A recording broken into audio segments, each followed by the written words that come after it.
하나님 말씀은 계시록 2장 10절 후반부 한 구절 말씀입니다.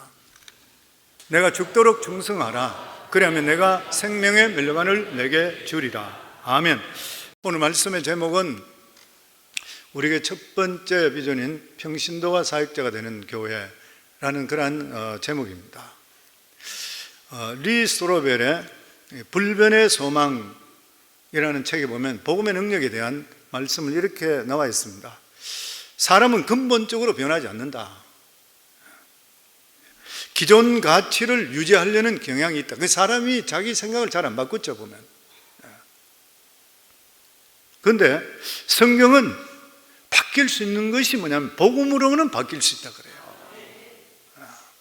그러면서 거기 내용에 보면은 라니 브론스키에 대한 이야기가 나오는데, 그는 8살 때부터 망치로 사람 머리를 깨는 이런 성격이 아주 포악했던 그런 사람입니다. 어릴 때부터 경찰서를 드나들었고 10대에는 학교도 그만두고, 그리고 시카고 일대의 갱단이었던 벨에이스에 들어가서 조직원으로서 활동하면서 소년원을 재집 들어가듯이 드냈던 그런 사람이에요. 그리고 매일 마약을 했고, 그리고 벨에이스 구역을 침범하는 다른 갱단들과 싸우는 것이 하루의 일상이었다 합니다. 21살 때는 제대로 사고를 치고 말았는데, 그 친구 하나가 다른 갱단으로부터 집단 폭행을 당해서 분노해서 이 권총을 빌려서 그곳에 가서 갱단들에게 총을 발사하고 도망하는 자를 따라가서 등에다가 총을 쏘았고, 총 맞아 쓰러진 사람 얼굴을 돌려서 면상에다가 총을 당겼는데 총알이 없어서 나가질 않았던 거예요. 살려달라고 하는데도 불구하고 그냥 얼굴에다가 총을 쏘려고 하다가, 그런데 경찰들 사이렌이 울리면 경찰이 오는 바람에 그는 그때부터 무작정 도망하기 시작합니다. 살인 미수로서, 전과자로서 만약 그가 경찰에 잡힌다면 적어도 20년은 감옥에 썩을 것이 분명했습니다. 그는 평생 숨어 살기로 결심하고 캐나다로 도망가다가 멈추는 곳이 어디냐면은 오레곤주 포틀랜드였습니다. 그는 난생 처음으로 그곳에 있으면서 직업을 얻게 되었고, 그리고 직원 중에서 신실한 예수 믿는 사람을 통해서 전도받게 되고, 그리고 예수 믿고 변화되어서 그 자신이 복음을 전하기를 시작했습니다. 그는 그 후 시카고 경찰에서는 인간 쓰레기까지라고 했던 그런 사람인데, 그 교회 다녔던 포틀랜드 목사님은 이 라니 브론스키가 예수를 영접하고 보니까 사람들에게 이 라니 브론스키에 대해 이야기하기를, 내가 아는 사람 중에 가장 아름답고 사랑이 많은 사람 중에 한 사람이라 이렇게 소개했고, 그는 힘든 사람들을 보면 언제든지 열의를 젖혀놓고 그 사람들을 도왔고, 그가 얼마나 하나님의 사람이었냐 하면 복음에 대한 열정이 대단한 그런 사람이라 그랬습니다. 폭력과 그리고 마약과 술에 찌들던 이 전직 조폭은 이제 다른 사람을 돕는 그런 사람이 되어서 병원마다 아픈 사람을 찾아다니고 기도해주고 위로해 주었고, 예전에 자기와 같이 방황하는 그런 사람들을 만나게 될 때는 절대 그렇게 살지 말라. 예수 그리스도를 만나야지 새로운 삶을 살 수 있다.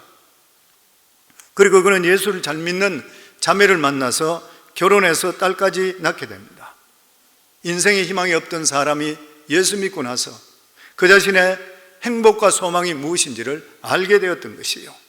그럼에도 불구하고 그 마음속에 한 가지 마음속에 불편한 것이 있는 것이 뭐냐면, 자기는 죄에 대해서 하나님께 회개함을 통해 화해됐지만 사회와는 아직까지 화해가 되지 않은 것이 마음에 걸렸던 것이요.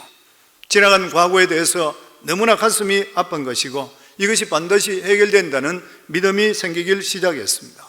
그는 범죄를 저지른 후에 2년 만에 아내와 8달 된 딸을 데리고 시카고 경찰서를 자진 출두했습니다. 만약에 그때 죄값을 그대로 받게 된다면 감옥에서 20년을 보낼 수 있는데도 말입니다. 그래서 변호를 맡은 변호사가 이야기하기를 브린스크에게 범행을 부인하면 얼마든지 형을 피할 수 있다. 벌써 2년 전 일이기 때문에 목격자도 찾기가 힘든다. 하지만 브론스키는 엄연히 죄를 지어놓고 부인하는 것은 거짓말입니다. 저는 그럴 수 없습니다. 그는 형사법원으로 걸어 들어가서 유죄를 인정했습니다.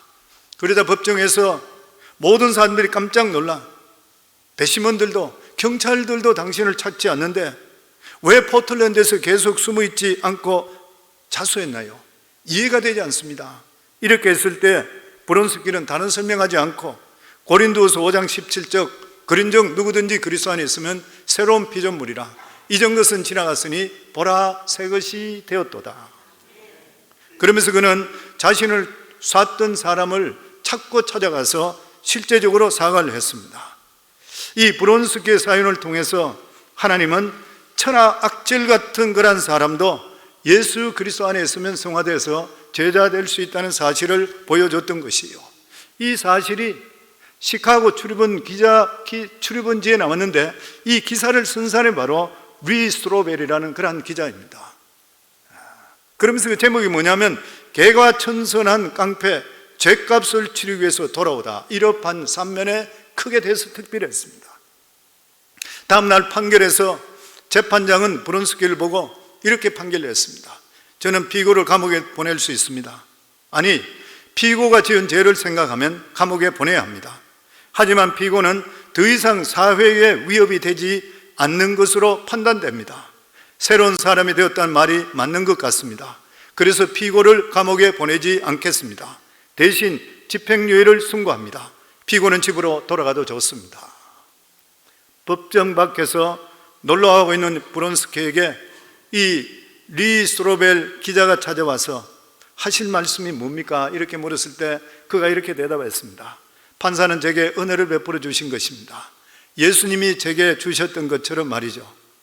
그러면서 기자에게 기자님도 예수님의 은혜를 경험할 수 있습니다. 그런데 이 리 스트로벨이라는 기자는 철저한 무신론자였습니다. 그는 그 말을 듣고 나서 웃었습니다. 하나님이 어디에 있느냐? 그런데 결과적으로 그는 하나님이 허위라는 것, 부활이 허위라는 것, 예수 믿는 게 허위라는 것을 이 사람을 통해 실제로 있는 존재 파헤치다가 4년 만에 실제로 하나님을 만나게 됩니다. 그리고 그 인생이 완전히 바뀌게 되고, 그리고 그때부터 그가 책을 적기 시작했죠. 유명한 책, 예수는 역사다, 사실적으로 있었던 분이다, 창조 세계의 비밀, 이런 책들로 통해서 하나님의 살아계심을 증거했는 것이에요. 그리고 라니 브론스키는 지금 현재 이 밴쿠버의 송 오브 홉 처치에 담임 목사로 목회하고 있다 그래요. 무엇이 그를 그렇게 만들었습니까? 복음이잖아요. 복음입니다. 복음이란 능력이 있는 것이에요. 사도 바울은 이 복음을 전하는 것이 얼마나 능력이고요, 얼마나 자랑이고 얼마나 담대한지 모르는 것이에요.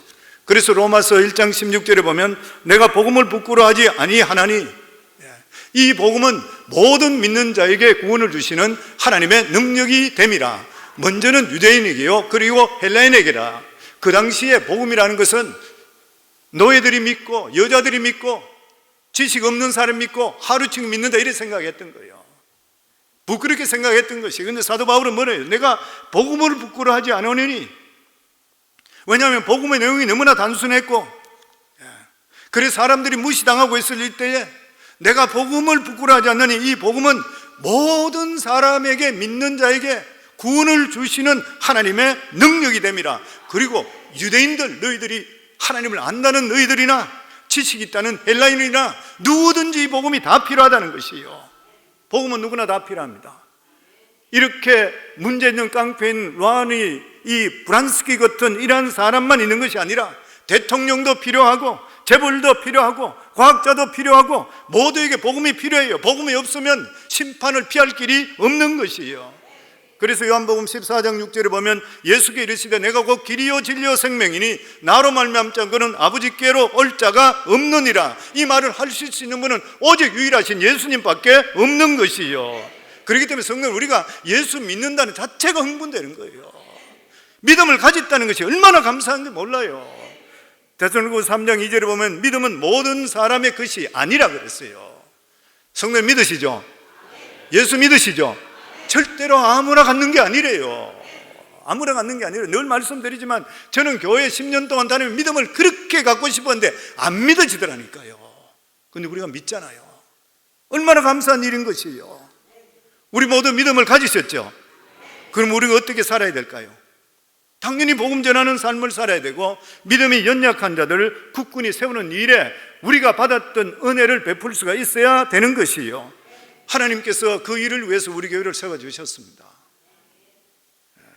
하나님께서 우리 교회를 세웠으면서 너희 교회 이름은 성광교회라고 그랬잖아요. 이 교회 이름이 어디서 나왔습니까? 다니엘서 12장 3절의 말씀이에요. 많은 사람을 옳은 대로 돌아가는 자는 별과 같이 영원토록 빛나리라. 복음 전하를 그래서 선교하는 거예요, 우리 교회에서. 근데 이런 사명을 위해서 구체적인 비전과 목표가 있어야 되는데, 그 첫 번째가 뭐냐면 평신도가 사역자가 돼야 되는 거예요. 쉽게 표현하면 일반 성도가 목회자가 되어야 된다는 그런 말입니다. 오늘 우리 2부 예배 때에 16분의 성도들이 가정교회 목자로서 안수를 받게 됩니다. 평신도 목자로 세우는 이유가 어디 있습니까? 우리 교회는 부목사가 없습니다. 이번에 이제 차세대 목회자로 우리 교회에서 청빙한 우리 정지웅 선교사님이, 정지웅 목사님이 왔기 때문에 3년 동안 후에 위임할 때까지 부목사라고 이야기했지만, 우리 교회는 실제적으로 부목사가 없습니다. 왜 부목사가 없습니까? 우리 교회의 평신도 지도자들이 부목사인 거예요. 부목사가 따로 없는 것이에요. 이 부목사가 하는 게 뭐예요? 담임 목회자와 사역을 분담하는 것이 부목사가 하는 일이잖아요. 그렇기 때문에 평신도 목자를 세우는 이유가 뭐냐면은 사역을 분담하기 위해서요. 그러니까 목회 동력자로 세우는 거예요. 성경에 보면 우리가 잘 알고 있듯이 모세가 이스라엘 백성들 수백만 명을 데리고 광야로 들어왔을 때에 그 몇백만 명의 사람들이 문제가 생겼을 때 모세한테 와서 전부 줄을 서면서 상담을 요청합니다. 이웃 간에 싸움 낳는 것, 재산 분쟁부터 해서 모든 문제에 대해서 생각해 보세요. 200~300만 명 정도 되는 사람들 중에 그 사람들이 상담을 받고 문제 해결을 위해서 모세는 글상을 체어를 앉아 있고 사람들이 줄을 쫙 서가 있어요. 어떤 사람은 몇 날 며칠 서가 있지만 모세하고 상담을 못하고 그냥 가는 거예요. 모세는 하루 종일 그 사람들에게 열변을 토하고 상담해 주다 보니 기가 다 빠져요. 그럴 때 자기 장인 이도로가 왔습니다. 미디안 제사장 이도로가 와서 모세를 하는 거 보고 하는 거리, 자네 정말 내가 보니까 선하지 못하네, 지혜가 부족하네. 이렇게 되면 결과적으로 백성도 그렇고 자네도 나중에 결과적으로 힘이 빠져서 원망불평나게 되는 것이고 일을 감당할 수 없게 되네요. 그러면서 거기서 10부장, 50부장, 100부장, 1000부장이 나오잖아요. 그러면서 10부장을 세워 10명을 케어해주고, 그리고 100부장이 나머지 10부장들 케어해주고, 그리고 1000부장이 나머지 케어해주고, 그리고 나서 거기서 해결되지 않을 때는 자네가 하게, 그렇게 정했던 것이에요. 보면 그러면서 출애굽기 18장에 보면 제대기 겸전한 자, 곧 하나님을 두려워하며 진실무망하고 불의를 미워하는 자 10부장부터 1000부장까지 세우는 것이에요. 현재 우리 교회가 68개 목장이 있습니다. 목자들이 68명이 있는 것이죠. 그리고 12 목양팀장들이 있습니다. 그러니까 목자들의 목원들이 대체적으로 10명 정도 된다고 하면은 10부장인 것이죠. 그리고 목양팀장들은 100부장인 것이고 교회는 아무리 커져더라도 소그룹만 활성화된다 그러면 건강하면 그 교회는 건강한 교회가 되는 것이죠. 왜 이렇게 소그룹이 이러한 것이 이루어져야 되는 것입니까? 작아야지 기동성이 있습니다. 작아야 기동성이 있는 것이죠. 목자 훈련 때 그런 이야기를 합니다마는 나폴레옹이 55만 군대를 이끌고 러시아를 침공했지만 겨우 2만 명만 살아 돌아왔습니다. 히틀러도 60개 사단을 투입해서 러시아 국경은 넘었지만 결과적으로 패해버리고 말았던 것이에요. 그런데 이런 러시아 군대를 꼼짝 못하게 무릎을 꿇긴 군대가 있는데 바로 몽골의 칭기스칸 군대입니다. 승리의 비결이 뭐냐면은 소그룹 형태의 지휘 체계였기 때문에 그들이 승리했다 그럽니다. 이 칭기스칸 군대는 어떤 지휘관도 10명 이상을 거느리지 않았다는 것이에요. 최고 지휘관인 이 칭기스칸까지도 자신은 10명만을 지휘했다는 것이에요. 그러니까 10명한테만 이야기하면 돼. 그러면 나머지 일사불란하게 아래까지 다 내려가는 것이에요.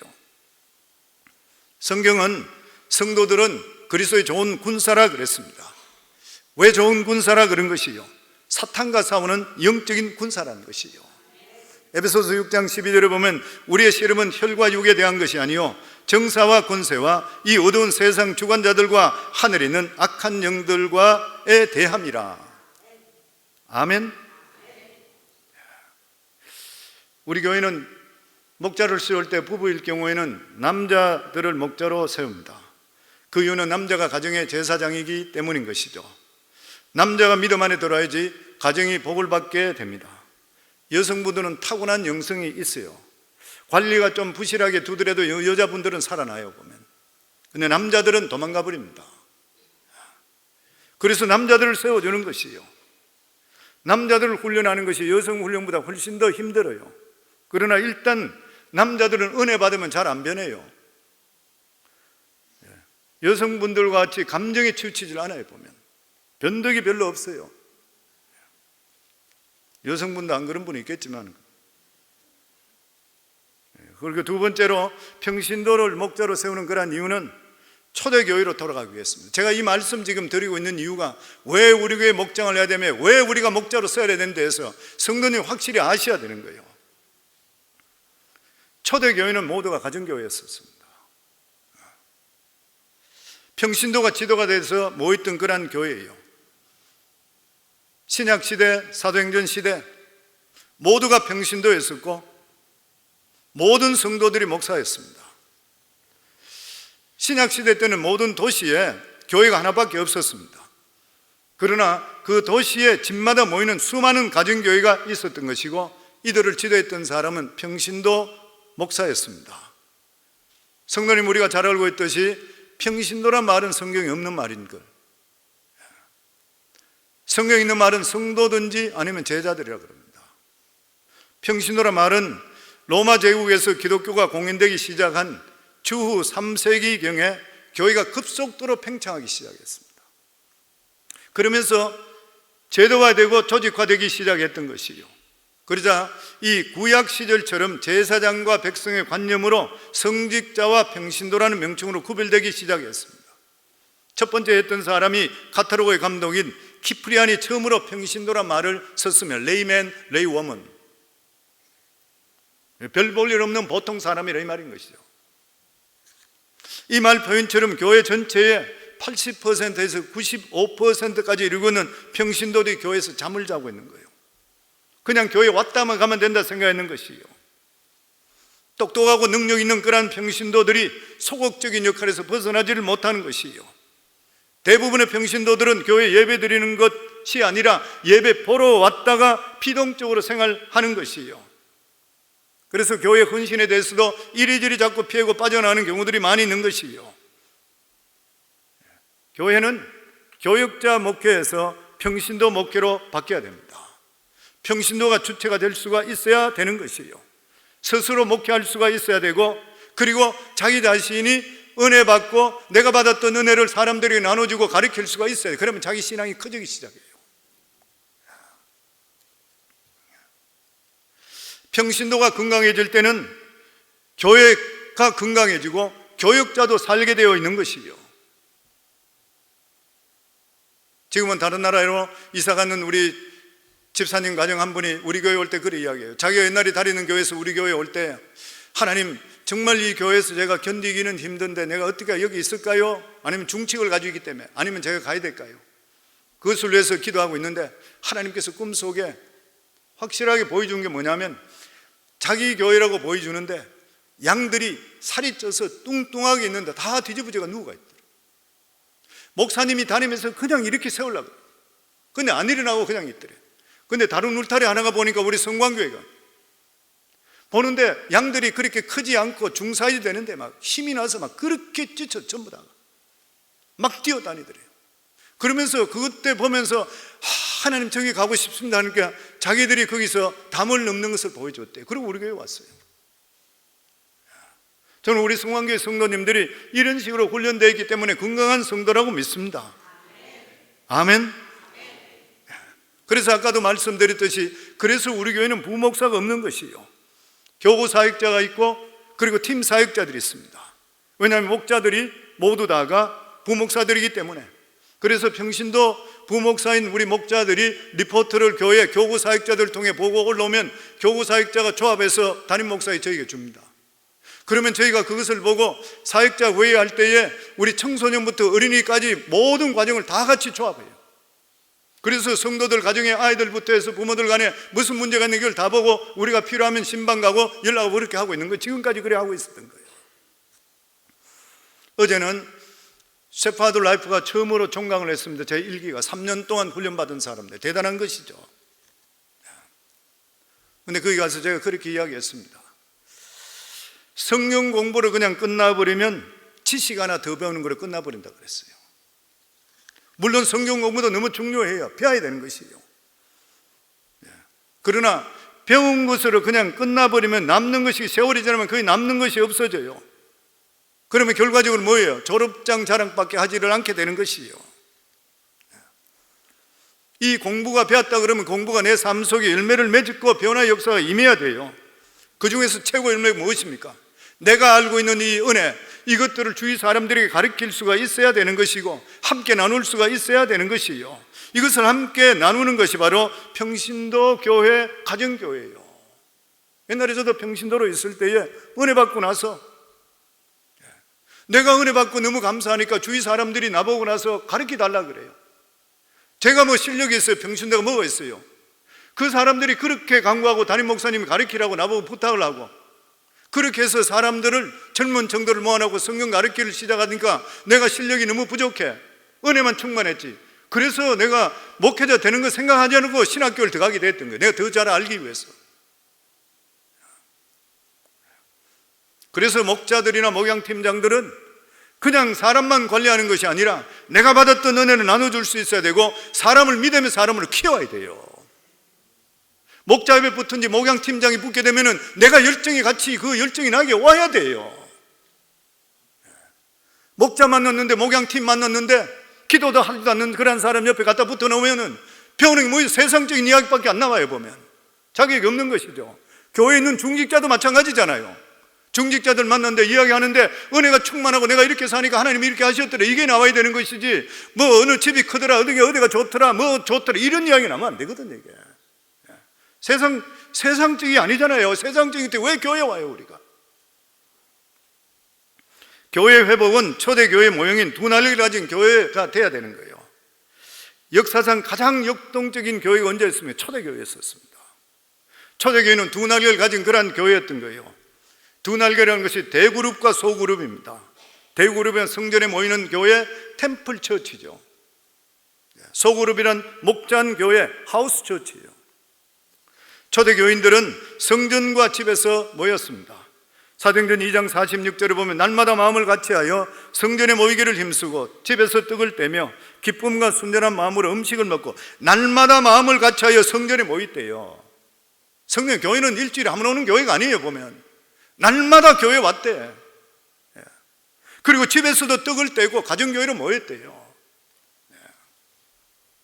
그때 예루살렘 교회 교인 수는 수만 명이 됐을 것이라 그렇게 추정을 하고 있습니다. 왜냐하면 사도 베드로가 한 번 설교할 때 3,000명이 구원받았다고 그랬어요. 그런데 이 무리들이 흩어지지 않고 각 가정에서 작은 교회로 모였던 것이요. 성전에서는 오늘같이 예배 드릴 때 찬양하고 기도하면서 하나님의 임재를 느끼는 것이고 가정에서는 떡을 떼고 사랑과 나눔을 가지는 것이요. 구역과 목장은 다른 것이에요. 구역은 대예배 축소판입니다. 목장교회는 작은 교회로서 큰 교회의 단점을 보완하는 것이요. 이 목장 교회이기 때문에 목자가 목사의 역할을 하는 것이요.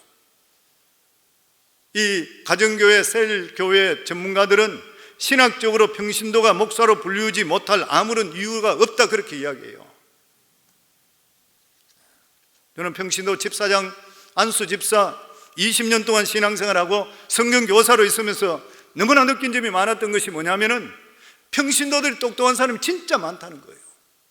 오늘 우리 교회 여기 계신 분들 저보다 똑똑한 사람이 훨씬 많아 있어요. 근데 이분들이 실제적으로 보면 교회 그냥 왔다 소극적으로 왔다 가버리셔서 하나님이 주시는 그 역량을 하나님 뜻 가운데 사용하지 못하고 사장시키는 경우가 너무 많은 것이에요.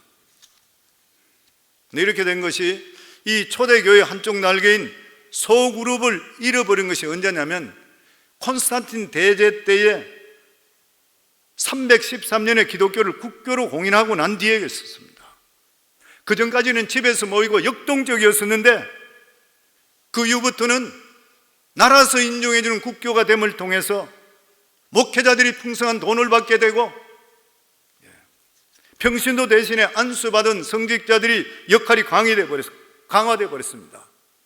그때부터 낭은 없어지고 예배만 드리게 됐던 것이요, 역동적인 예배에서 음습과 거룩을 찾는 예배로 묶여버렸던 것이요, 더 이상 성령의 강력한 역사가 나타나질 않았습니다. 그래서 지금도 천주교 보면은 예배 드리는 사람 굉장히 많아요. 왜냐하면 천주교 그럼 미사란 뜻이 뭐예요? 예배란 뜻입니다.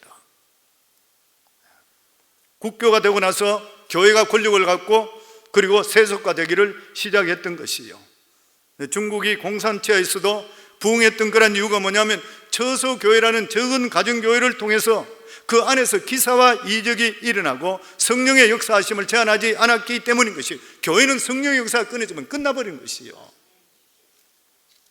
저는 우리 교회 안에 중국교 성도들이 있다는 것이 하나님이 주시는 축복이라 생각합니다. 선교하는 교회이기 때문에 우리에게 주신 축복이에요. 통계를 보니까 현재 한국 교회에서 중국 선교하는 것 중에 90% 이상이 조선족으로 국한된답니다. 중국 선교 그럼 조선족 그거래요. 근데 우리 교회는 현대 중국 본토에 있는 사람들, 대만에 있는 사람들이 주종을 이루고 있고, 그리고 또한 중국 본토에서 유학생들이 우리 교회 와서 훈련받고 선교사로 다시 돌아가고 있어요. 진짜 하나님이 주시는 복인 것이죠. 그리고 초대교회는 만인 제사장의 교회였습니다. 종교교육이 남긴 가장 큰 기후 뭐냐면은 만인 제사장 발견인 것이요, 베드로전서 2장 9절에 그러나 너희는 택하신 족속이요 왕같은 제사장이라. 우리 모두 제사장이래요. 특별한 사제나 목사만 영적 지도자가 되는 것이 아니라 모든 그리스도인들이 예수 그리스도의 이름으로 하나님께 직접 나갈 수 있는 진리를 발견했다고 하는 것이요. 그래서 어떤 신학자는 이런 말을 했습니다. 첫 번째 종교 계획은 사제의 손에만 있던 성경을 평신도에게 넘겨준 사건이라면, 두 번째 종교 교육 과제는 아직도 사제 손에 있는 사역을 평신도에게 넘겨주어 평신도로 하여금 사역자가 되는 사실이래요. 현대교회 출석하는 성도 가운데 구경꾼이 아닌 일꾼으로 복음의 사역자가 참석하는 사람이 과연 전체 몇 퍼센트 될 것인가요? 일반적으로 20%로 추정하고 있습니다. 이 말은 80%는 참석하는 사람들이 구경꾼이라는 것이에요. 그런데 이것은 구조적으로 어떻게 할 수가 없대요. 아무리 자리를 만들어도 한계가 있는 것이죠. 그러나 목장교회가 되게 되면 80%가 일꾼이 되고 20%가 방관자가 된답니다. 왜냐하면 목장교회는 구조적으로 서로 일을 분담하기 때문인 것이에요. 그래서 우리 목자 훈련할 때 우리 목자들 기억하시겠지만, 만약에 우리 목원이 10명이라면 그 중에서 목자가 있고 예비 목자가 있고 찬양부장, 재정부장, 선교부장, 타가부장, 반찬부장, 환영부장, 봉사부장 만들마다 계속적으로 직책을 다 주면 되는 것이요, 모든 사람이 다 사역에 뛰어들 수 있게 되는 것이요, 이렇게 은사를 받은 사람들 모두 다가 사용할 수 있는 게 만인 제사장이에요. 초대교회 때 그랬던 것이요. 우리 교회에서는 이러한 목장들을 선교사님들과 계속 연결시켜 있잖아요. 선교사님들과. 성도, 우리 교회가 21세기를 시작하면서 우리 남침내 교단 버지니아 전체에서 우리 교회가 1600개 교회 중에 6교회 안에 들은 거 아시죠? 1600 한국 처치, 미국 처치 할 것 없이 버지니아에 있는 남침내 교단에 속하진 교회가 1600교회, 지금은 줄어들어서 1500교회 교회된대요. 1600교회 됐을 때 그 중에 자기들이 한 달 동안 교회 와서 교회들 살피고 하면서 영상 찍고 다 하고 하면서 6개 중에 뽑았는데 우리 교회가 들어갔잖아요. 지난번 루치몬드 제가 가서 1500명 되는 미국 목사님 앞에서 우리 교회 발표를 했잖아요. 영상으로 20분, 그리고 질문 20분, 40분 동안 그분들이 했잖아요. 그런데 그 6개 교회 중에서 어떤 분은 어린아이를 잘했기 때문에 교회가 이래 부흥됐다, 뭐 때문에 이래 됐다 다 하는데, 저희 교회는 목장 체제를 통해 선교사들과 직접적으로 연관을 맺음을 통해 사도행전적인 교회를 구한다는 이것이 자기들이 볼 때에 최고라는 거예요. 왜냐하면 남침내 교단의 자기들이 방향과 우리 교회가 똑같고 배울 교회라 해서 우리 교회 전체 시스템을 CD로 굽어서 1600교회 다 보냈잖아요. 우리 교회가 그런 교회예요. 성도님, 아시아 잘 모르는 것 같아요. 세월이 지나니까 잘 모르는 것 같아요. 이게 어떻게 평신도들이 개발되니까 되는 거예요, 보면.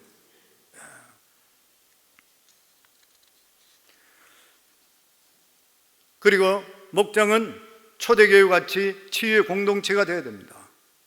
목장교회의 본질은 예배가 아닌 것이에요. 물론 예배가 있고 찬양이 있고 성경 공부가 있어야 되고 기도가 있어야 되지만 목장교회의 본질은 나눔인 것이에요. 삶의 나눔을 통해서 삶이 치유되는 것이에요. 우리 목자 훈련할 때 아르게 드리고 다 하지만은 목장 모임 할 때마다 목자들은 말을 적게 하고 사람들을 말할 수 있도록 촉진시키는 촉진자가 되어야 된다고 그랬어요. 가리키는 게 아니에요, 절대로. 그리고 초대교회 같이 전도 지향적이어야 된다 그랬습니다. 목장교회를 셀처치라고 그래요. 왜 그렇습니까? 세포같이 성장하면 분열을 통해 재생산해야 되기 때문에 그래요. 우리 목자들이 반드시 기억해야 되는 것이요, 목장 모임은 나눔도 이 전도의 목적이 되어야 되고, 그리고 건강한 목자, 그리고 건강한 교회가 되기 위해서 우리가 나누고 그것을 주위 사람한테 전할 수가 있어야 돼요. 교회에서 대전도, 우리 교회에서도 예전에 대전도 집회를 했습니다. 항상 했습니다, 1년에. 그런데 대전도 집회를 해서 사람들이 실제로 남아있는 경우는 극히 드문 일입니다. 전도의 가장 효율성은 관계 전도인 것이에요. 우리 교회 오신 분들 통계를 보더라도 85%가 관계 전도입니다. 형제나 친구 따라 왔어요. 요즘 전도는 관계 전도예요. 전도도 시대에 따라 변해요. 옛날에는 예수 천당, 불신 지옥, 노방 전도예요. 그러다가 부흥회, 대전도 각성, 전도 프로그램, 그렇지만 지금은 관계성에 기초한 그러한 전도예요. 그래서 우리 예수 믿는 사람이 바로 믿어야 돼요. 관계성이기 때문에. 내가 올바로 살지 못하고 내 가정 엉망지고 내가 세상적으로 세속적으로 살면서 사람들에게 복음이 전도돼요? 옛날하고 틀려요, 보면.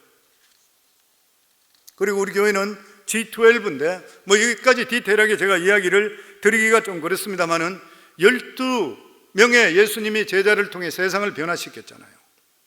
초대교회도 12명 정도로 가정교회가 이루어졌다고 예상돼요. 왜냐하면 12명 이상 될 때는 상호 영향력이 상실되기 때문인 것이요. 이 원리를 목장에 가장 잘 적용한 것이 우리가 잘 알고 있는 남미 콜롬비아의 보고타의 ICM 처치입니다. 인터내셔널 캐리스메릭 미션 처치요. 세자르 카스텔로스 목사님. 여의도 순복음교회에서 배워서 왔다 그랬죠. 1990년 시작할 때 70개의 목장이 8년 후에는 24,000개까지 됐대요. 지금은 얼마나 되는지 정확하게 모르겠어요. 그 교회는 목자는 1년에 한 번 분가하고 지도자는 2번 이상 분가해야 된다 그럽니다. 그런데 숫자적으로 부흥하는 것도 중요하지만 이 교회가 가면 변화가 된다 그래요. 목장을 통해서. 특히 마약 수출을 가장 많이 하는 나라잖아요. 부패하고 마약 중독되고 폐인된 사람이 너무 많아요. 그런데 그들에게 복음이 바로 전도되니까 그 사람들이 바뀌는 것이에요. 기독교의 힘은 변화인 것이에요.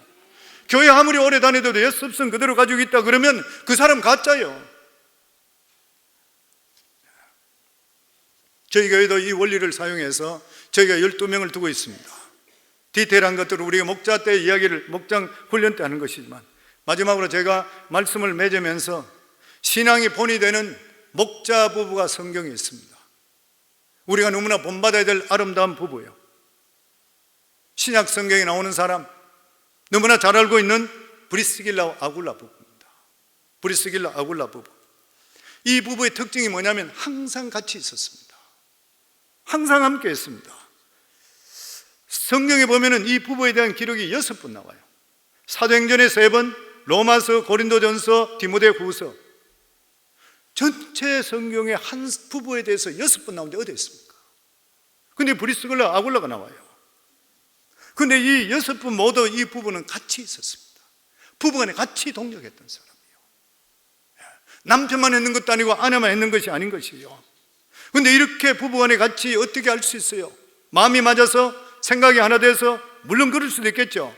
그렇지만 그것이 오래 갈 수 있는가요? 이 사람들이 이렇게 할 수 있던 근본적 이유는 뭐냐면 사랑 때문만이 아니라 가장 중요한 신앙이 같았기 때문인 것이에요.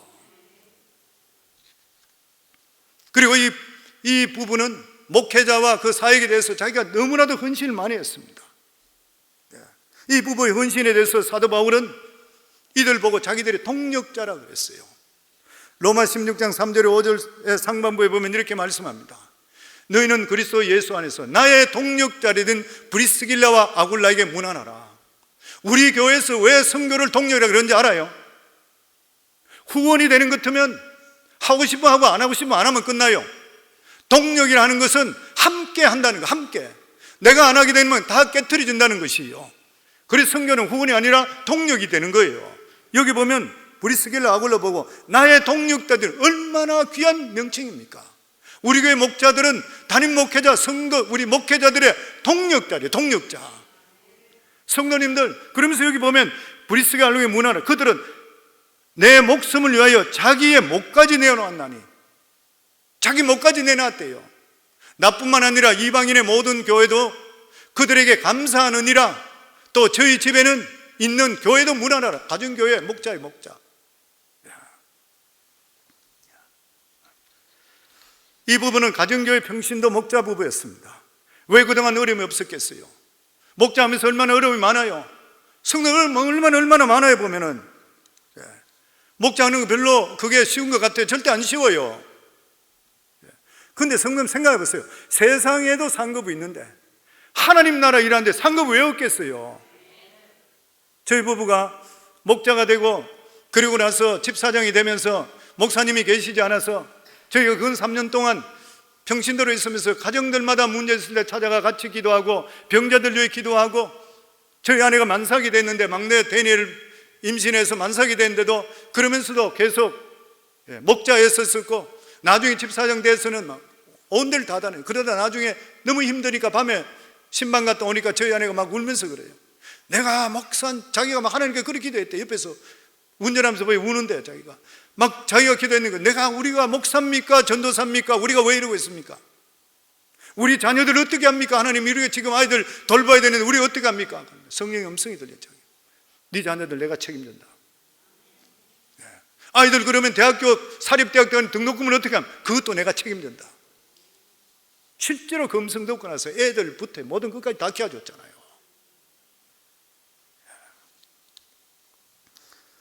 오늘 읽었던 이 말씀은 내가 죽도록 충성하라, 그래야면 내가 생명의 관을 내게 주리라. 스무나 교회 주셨던 말씀입니다. 소아시아 7교회 중에 스무나 교회는 작은 교회였었고 고난과 힘든 일이 너무 많았던 것이에요. 그런데 가장 삐까뻔쩍하고 크고 목회자도 좋았던 그 에베소 교회는 하나님께서 주님께서 말씀하시되 첫사랑을 잃어버렸으니까 촛대를 옮겨도 교회를 없애겠다는 거예요. 그런데 스무나 교회 보고는 네가 환난과 어려움을 많이 당했지만 그 가운데 신앙을 지켰기 때문에 네가 죽도록 충성하라, 끝까지 충성하라. 그리하면 내가 생명의 면류관을 너에게 주리라. 목자들도 하면 성도님들 어려움 많잖아요. 밥 해놓고 모든 거 다 준비해놓고 성도 나타나도 안 하고 목원들 연락하고 나서 없어져 버리고 속 썩이고 이런 수 있잖아요. 그것을 하면서 예수님 마음을 알고 목회자의 마음을 알기 때문에 동력자가 되는 거예요. 그게 동력자예요. 성도님, 저는 우리 성황교회 성도님들도 목자들뿐만 아니라 우리 교회는 평신도가 사역돼 모든 사람들이 목자 되셔야 돼요. 그렇기 때문에 목자가 귀하기 때문에 우리 교회는 대표 기도하는 사람이, 오늘도 우리 기도했는 오승훈 집사 나이 몇 살 안 먹었잖아요. 아주 젊어요. 그런데 장로님들 중에서도 기도 못하고 있는데 올라가 기도하잖아요. 왜 그래요? 양이 있는 사람이요. 다루 이야기하면은 지휘관으로서 계급장이 있는 거예요. 계급장. 그래서 올라오려고 기도하는 것이에요. 우리 교회는 나이가 들면 직분은 은퇴하지만 사역은 죽을 때까지 해야 됩니다. 우리 평신도들은.